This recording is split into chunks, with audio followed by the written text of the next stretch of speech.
Hello and welcome everyone to the daily news analysis of 28th of January 2024। तो आज की important article one by one discuss करते हैं। पहला जो आर्टिकल है, India France agree on surveillance ties, then minimal radio active discharge from Indian nuclear plants study, then western Ukraine encephalitis outbreak in Argentina. What is Ladakh's demand on Gilgit-Baltistan? Why is Punjab in court over BSF's power? Then can malaria vaccine rollout be scale up? तो पहला article है, India France agree on surveillance ties. India and France have agreed to intensify their cooperation in the southwestern Indian Ocean, building on the joint surveillance mission carried out from French La Réunion in 2020-2022. The two countries also welcomed the progress in bilateral dialogue and the identification of specific opportunities for using India as a base for the manufacture and export of defense equipment for friendly countries in the region. The joint statement issued at the end of French President Emmanuel Macron's visit with Prime Minister Narendra Modi said, France is the first major Western military power with which India has conducted joint patrols with Indian Navy's P-81 maritime patrol aircraft deployed on French island territory of La Réunion. They also welcomed the extension of those interactions in India's maritime neighborhood. These interactions may contribute positively to securitization of strategic sea lanes of communications, the statement said. Next article है, minimal radioactive discharge from Indian nuclear plant according to study. Based on an analysis of radiological data of 20 years 2000 से 2020 तक from 6 nuclear power plants based in India, researchers at the Bhabha Atomic Research Center, BARC, Mumbai have found that the radioactive discharge from the nuclear plants and the resultant potential environmental impact have been minimal. The findings hold potential significance from reinforcing India's commitment to advancing its nuclear power program, the author write. The period of study for the Kundankulam nuclear power station is from 2013 to 2020. The other six power plants studied are Tarapur Atomic Power Stations, Madras Atomic Power Stations, Kaiga Generating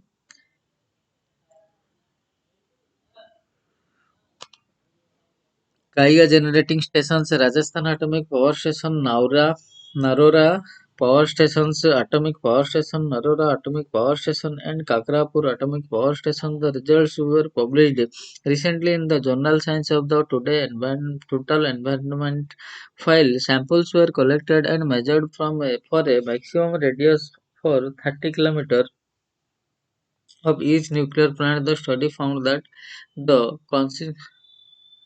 concentrations of fission products by beyond 5 km radius was below the minimum detectable activity of the instruments used,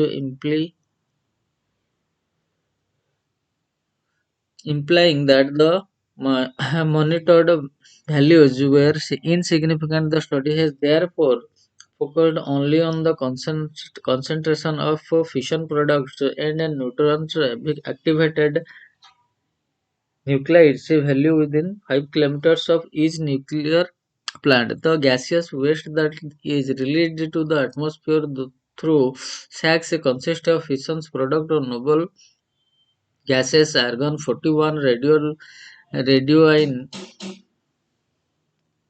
particulate radionuclides, cobalt 60, strontium 90, Caesium 137, and tritium. The liquid discharge consists of fission product, radionuclides,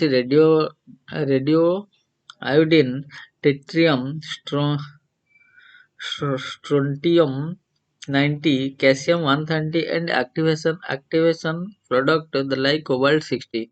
The radioactive discharges are carried out through dilution and dis dispersions by adhering to strict radiological and environmental regulatory regime. As per the study, average across alpha activity in the air particulates at all the seven nuclear plants was less than 0.1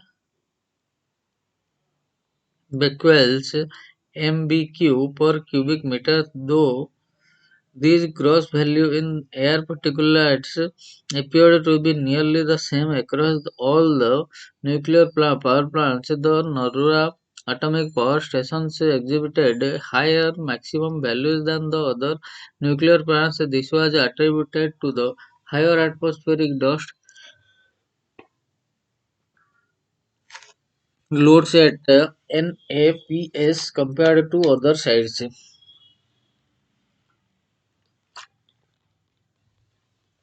So, right, in the case of specified marker, the average radionuclide is iodine 131, calcium 137, and strontium 90 in air particulates across all the seven sites, and the average iodine 131 activity concentration was below 1 mbq per cubic meter, while in the case of calcium 137 and strontium 90, the average concentration were the three order lower and below 10 microbecquerels per cubic meter. They write, in the case of river and lakes, the concentration of calcium 137 and strontium 90 were below 5 mbq per liter, while the concentration was less than 50 becquerels per liter in seawater near the nuclear plants. In the case of sediments, calcium 137 concentration was maximum in the case of Rajasthan Atomic Power Station, while strontium 90 concentration in the sediments recorded a maximum in Aurora Atomic Power Station sediments. These values are within the statistical variation of values observed in natural sediments and do not show any trend of deposition or accumulation of activity in the environment. Then note the higher levels of calcium 137 seen at the Rajasthan Atomic Power Station is likely due to accumulations of calcium 137 discharges to the water bodies through the scavenging and sedimentation process, and because of a higher dispersion coefficient of sediment at this site. They write, the author stressed that tritium was found detectable above the minimum detectable activity in all sites except the Kudankulam nuclear power plant. Kudankulam power plant tritium was not detected in any single time during the period of study, while its concentration was relatively higher at the Rajasthan Atomic Power Station, though the total doses have been lower than the regulatory limits. The total dose at the Rajasthan Atomic Power Station, Madras Atomic Stations, and Tarapur Atomic Power Station have been relatively higher. This is because at both the Rajasthan and Madras Power Station, the air-cooled reactor assemblies result in activation of natural argon of radioactive argon 41 before being released into the environment. The nuclear power plant constructed after the Rajasthan and Madras stations use carbon dioxide instead of air in the anomalous space between the canan calandria tube and pressure tube. This results in reduced reduction and release of argon 41 by other power plant, even though the total doses of Rajasthan Madras Tarapur power plant and below the regulatory limits and thus deemed to be safe to the public. Efforts are being taken at all the three sites to limit doses further so as to keep the doses as low as reasonably achievable. ALARA they note. then next article है Western equine encephalitis outbreak in Argentina.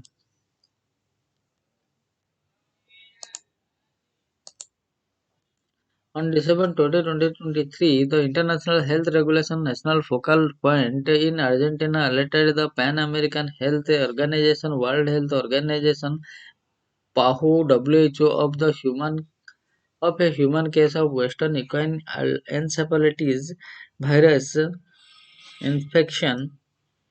The patient had suddenly onset fever and neurological feature on November 19, 2023 and was later admitted to a provincial hospital and discharged on the close follow-up on December 20. The outbreak has since grown to 21 confirmed new cases of the infection in Argentina and comes after more than 2 decades since the last case was reported in the country. The last cases of human infections in Argentina were reported in 1982-83 and isolated in 1996. The present outbreak also comes in the context of an ongoing outbreak in horses in Argentina and Uruguay. Multiple outbreak and human cases of Western equine encephalitis have been reported in the past from the US and Canada, and over 3,000 cases of infection have been reported over these years.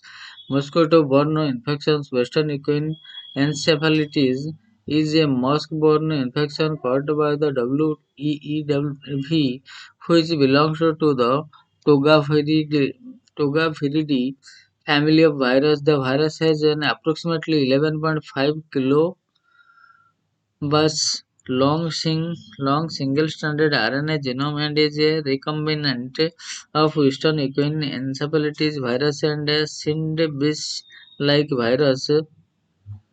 Passerine birds are thought to be the reservoir and equine species as intermediate hosts. The primary mode of transmissions of the infection to humans is though through mosquitoes which act as vector for the virus. While most of the infection are asymptomatic, the infection may lead to severe consequences in rare cases. As estimated 4 to 5% of cases many manifest as inflammations of the brain resulting in neurological symptoms and a sequel of disease with no specified antiviral treatment. Symptomatic care is crucial, especially for neurological symptoms. In Argentina, there have been 1,258 cases of infection in animals in 15 provinces within the province of Buenos Aires having the highest number of cases. In Uruguay, there have been 56 cases of Western equine encephalitis virus in equine with no reported human infections after the detection of initial case of the ongoing outbreak in Argentina reported in December 2023. A total of 91 additional suspected cases have been since been tested across 11 provinces in the country, out of which 21 have been confirmed positive for the virus. Of these cases, each individual needs intensive care. 13 required general hospitalization and one case result in a facility. In the case for which exposure history is available, 3 individuals were veterans, 2 were construction workers, and 2 reported engaging in outdoor recreational activities. While PAHO WHO has issued an alert on the risk of the spread of WEEV in the Americas, enhanced surveillance and detection of infection will be crucial for preventing the spread of virus. Following a One Health approach is essential for the control of the virus. Environmental modification, vector control, and vaccination for equines in affected and high-risk regions to curb the potential spread of the virus. Bernie Jolly is a senior scientist at Kirk- Kirkenose Healthcare and Vinod Skaria is a senior consultant at Vishwanath Cancer Care Foundation. The next step 5 is what is Ladakh's demand on Gilgit-Baltistan?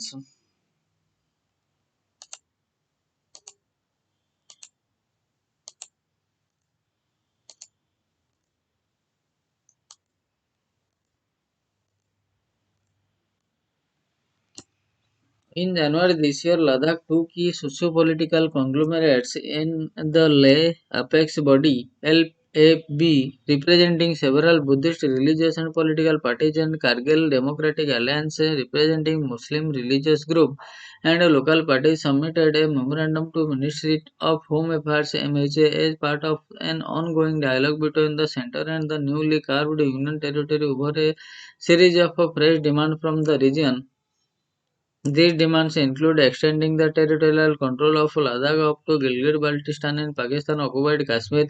What is the current status of Ladakh? Ladakh spread over 9,146 square kilometers, which was a part of the Kashmir division of the erstwhile state of Jammu and Kashmir. It was carved out as one of the Union territories, the other being Jammu and Kashmir out of the state on October 5, 2019, as the center ended the special constitution's position of the region provided to it under Article 370. However, unlike the UTs of Jammu and Kashmir, Ladakh does not have a legislature, if it has it has two elected hill council, the Ladakh Autonomous Hill Development Council, Kargil LAHDC and LHDC Leh. They run micro governance issues of the region with a population of 2.74 lakh. 2011 census. Ladakh is a Muslim majority UT with the Leh district dominated by Buddhist and Kargil by Shia Muslim. The region witnessed a divided reaction to the center's move to abrogate Article 370 and 350A provisions that guaranteed exclusive rights to the local over lands, jobs, and natural resources. Leh for many decades supported the demand for UT status. However, Kargil, after the events of 2019, has been insisting on reunifications with Kashmir. What are the latest demands of the region? In the past 2 years, both the socio-political parties of Leh and Kargil launched strict agitations protesting against the UT status without legislature. Both districts joined hands to launch a major campaign for the restoration of statehood with a legislature. Earlier, Ladakh would send 4 members to the Jammu and Kashmir Assembly and 2 members to the state's legislative councils. There is also a unanimous cry for the special status under the sixth schedule and Article 371 of the Constitution of India on the lines of Mizoram, Tripura, Sikkim, and other northeastern states. People of Ladakh argued that opening of the region to outsider and outside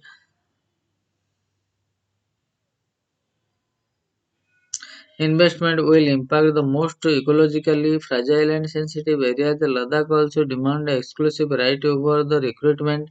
It has put forth a proposal to the centre to have the Ladakh Public Services Commissions for the recruitment of gazetted jobs. It also demands that the Twin Hill Council should have the power to recruit lower run staff for region. The Ladakh resident certificate should be only basis for applying for the job in the region, said the key bodies of Ladakh in the memorandum. What extension of territorial control? Prior to 1947, the Ladakh district also comprised the Gilgit-Baltistan area, which is now under the occupation of Pakistan. The memorandum highlights the fact and seeks extension of territorial control of to Gilgit-Baltistan. The memorandum impressed upon the center make attempt to include the area into Ladakh. It demanded reservation of seats for the region. Ladakh also share a long and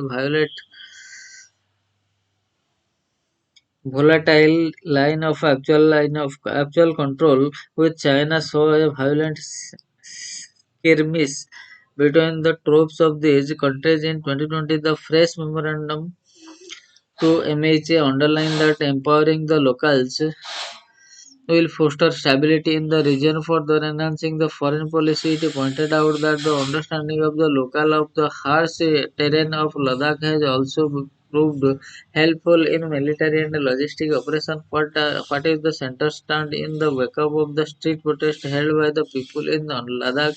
The center in 2022 formed a committee under Ministry of State G. Kishan Reddy to engage with the members of the LAB and KDA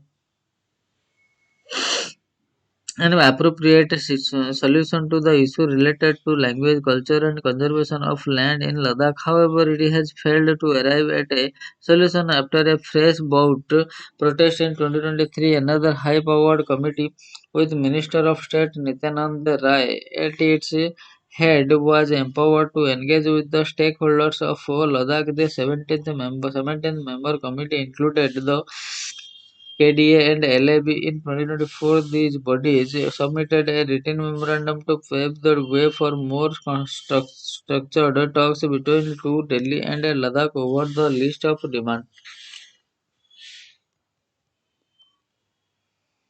The next article is why is Punjab court over BSF's power?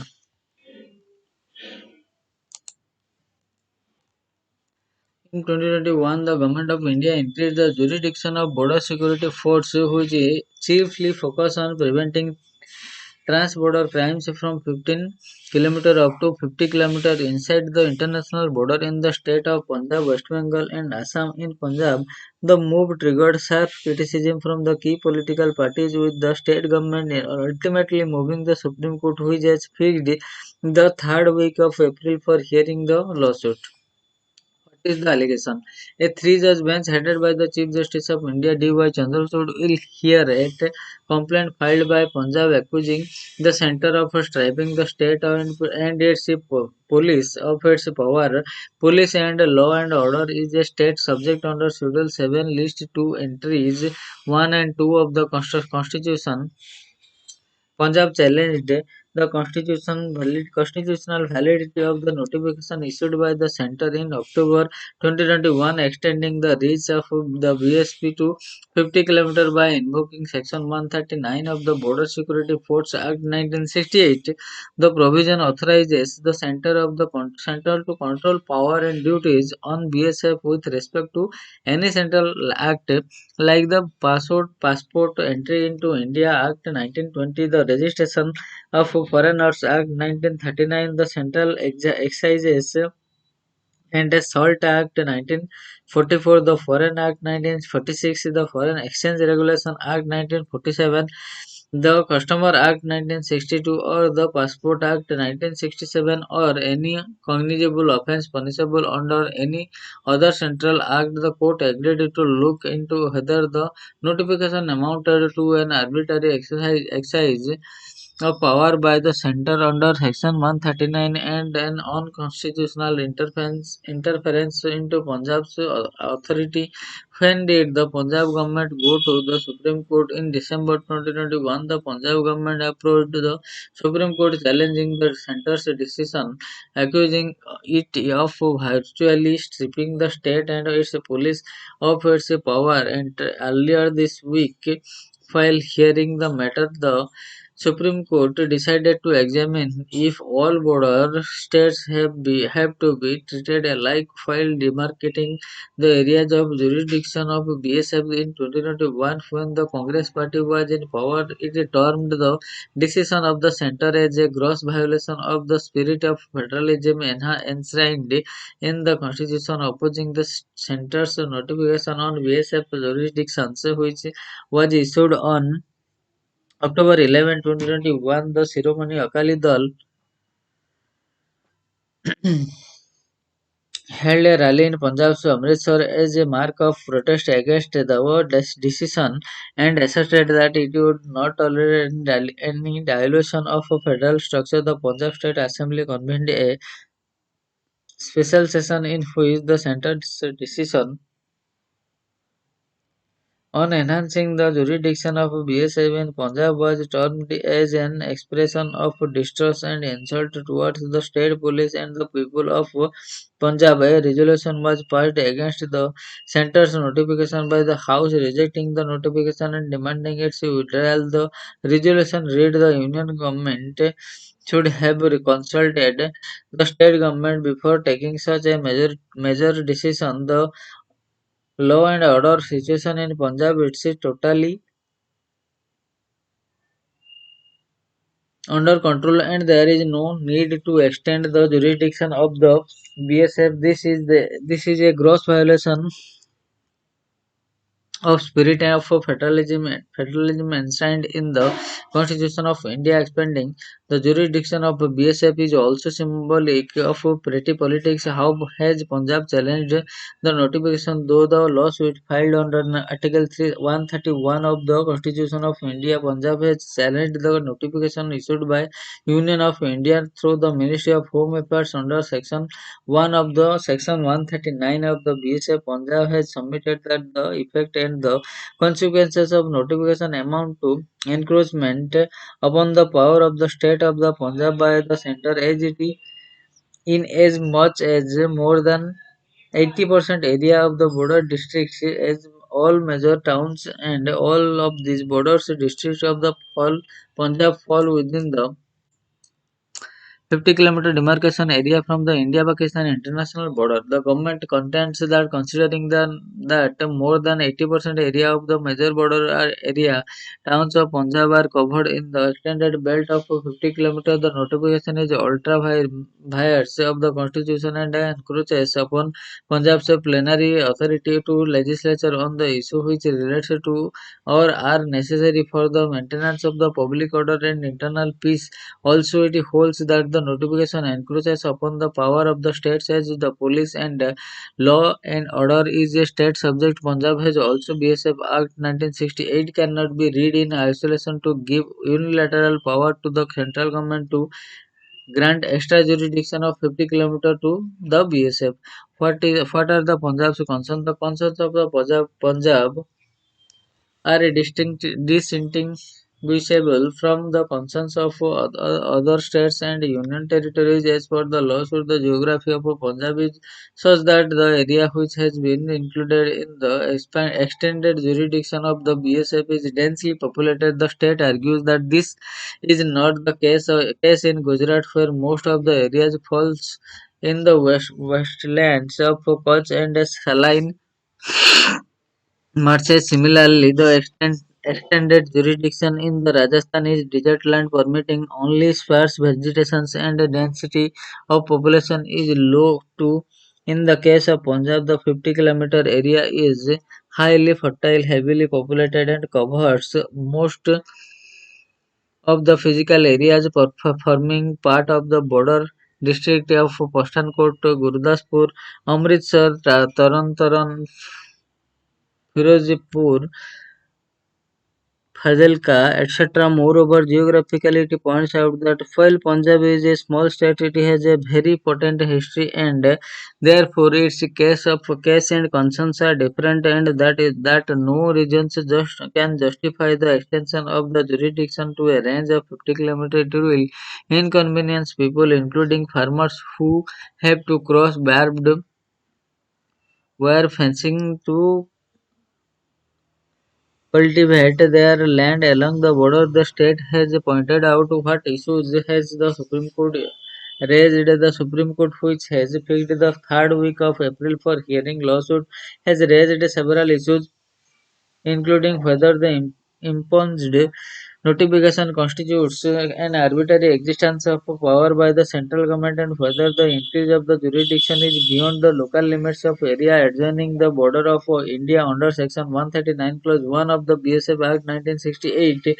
Also, the court would look into whether all states have to be treated alike to determine the local limits of areas adjoining border of the India and what are the factors which have to be taken into account in determining the meaning of the has a local limits of such areas adjoining the border of India. Law under Section 139, Clause 1 of the BSF Act 1968, besides it, you would explore whether the impugned notification amounts to an unconstitutional interference in the legislative domain of the state. The next day, can malaria vaccine roll out be scale up?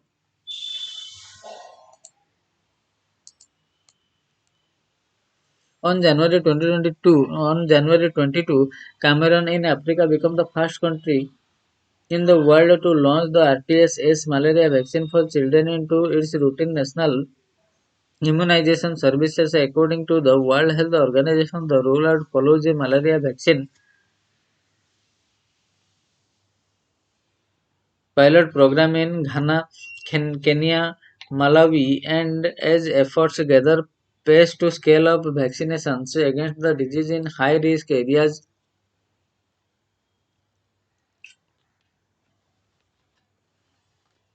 20 countries aim to roll out the program this year, according to the Gavi, the Vaccine Alliance, and other output, which aims to provide an equal access to new and undosed vaccine for children living in world's poorest countries where is the malaria burden highest. Malaria is one of the biggest killer of children under the 5 across the world, and according to WHO data, more than 30 countries have areas with moderate high malaria transmissions. Malaria is a life-threatening disease caused by the parasites that are transmitted to people through the bite of the infected female Anopheles mosquito. It is preventable and curable. In 2022, nearly half of the world's population was at risk of malaria, according to the WHO World Malaria Report 2023. While Africa bears the highest malaria burden, accordingly accounting for 94% of cases of 95 of global malaria death in 2022. India in 2022 accounted for staggering 66% of malaria cases in the WHO Southeast Asia region. India and Indonesia accounted for about 94% of all malaria deaths in the WHO Southeast Asia region. So despite a 55% reduction in the cases since 2015, India remains a significant contributor to the global malaria burden.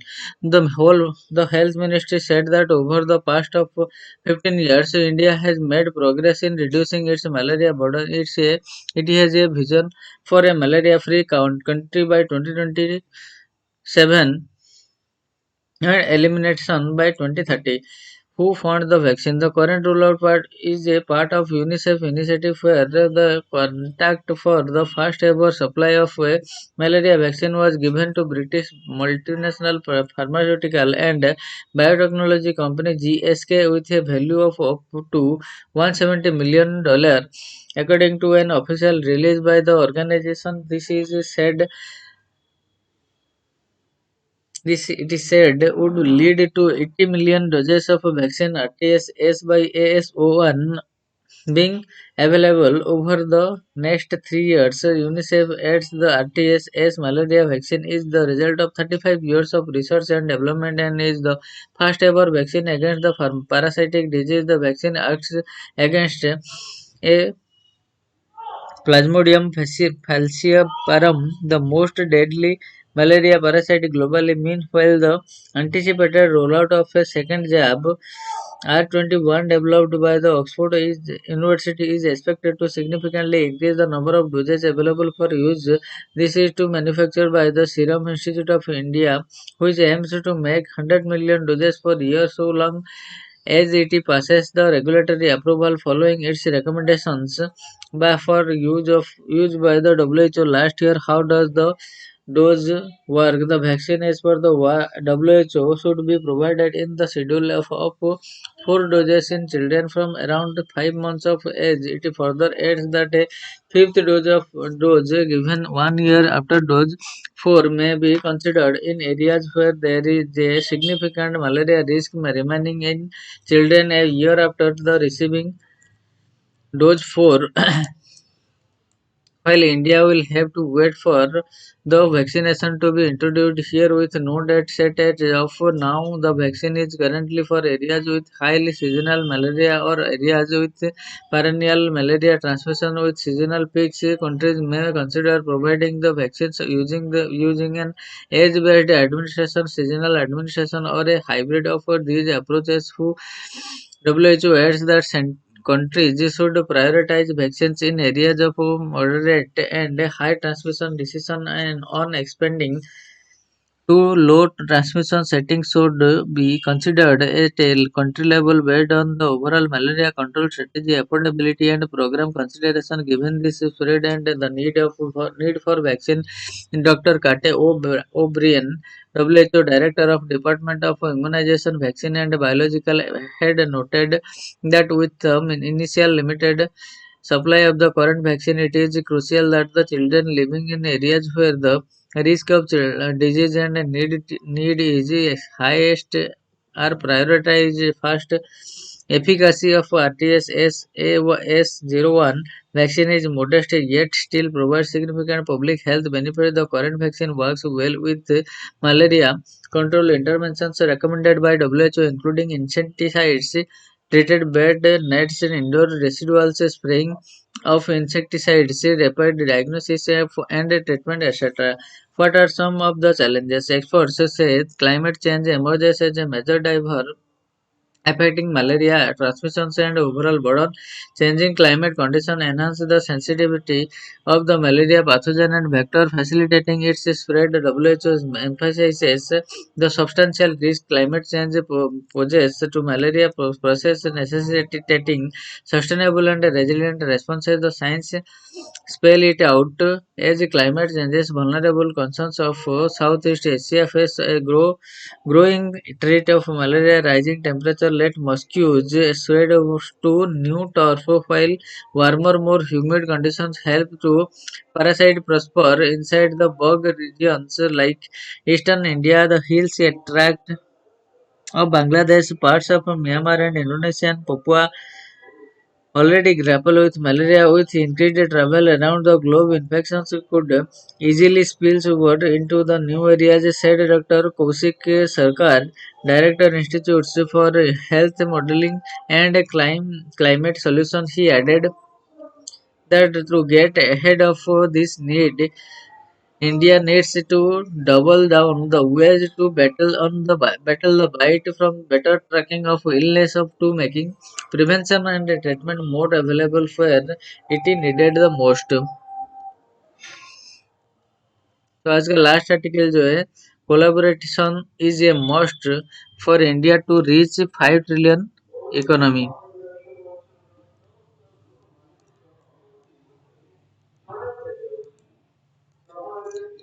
Finance Minister Nirmala Sitharaman on Saturday said initiatives of custom department like faceless assessment and single window clearance must evolve